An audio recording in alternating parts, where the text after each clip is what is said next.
Qa ndodh në trupin ton dhe trunin ton kur ne edhe jemi të uritur, por edhe kemi dëshirë që të humbasim pesh. Atëherë kur veç kena dal prej asaj që ti shpesh ke fol për ato dhe ke përmend herën e parë kur jemi njoftu,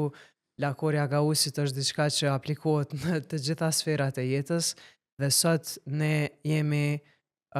vujmë nga disbalansi i tepërt dhe shkuarja në njërin skaj. Qa ndodh me neve kur jemi të uritur? Jemi duke folë për mekanizmat evolutiv të mund që përcaktojnë fiziologjin dhe metabolizmin tonë. Kur njeri është i uritur, është problemi nivelit të glukozës në gjak. Dhe qendrat në tru dhe në zonën e hipotalamusit e regjistrojnë ndjenjen e urisë dhe e stimulojnë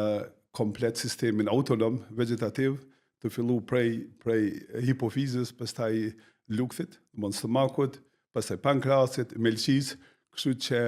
në mënyrë intuitive njeriut i krijohet ndjenja që duhet të shetë. Është një mekanizëm i cili në evolucion na ka ndihmuar me mbijetu kriza të ndryshme, pastaj kohën kur njeriu si qenie fillestar ka me kalu fazat e urisë, kështu që problemi kryesor është se marrëdhënia në mes ndjenjes së urisë dhe krizat që na vijnë neve është sepse ne duhet të ushqemi për 10 ditë, ma në një ditë se nuk e kemi ditë kur në evolucion se kur do të vjen momenti tjetër kur do të ushqemi. Kështu që kjo si shprehi është e integruar në sistemin tonë të instinkteve bazike, kështu që faktikisht ndjenja për ushqim edhe ndjenja për bijetesë dhe ndjenja që të jetojmë matutje është shumë e fuqishme se sa dëshira jonë që ta kufizojmë veten. Ashtu është, po siç duket tash në këtë pikë evolutive që jemi tash,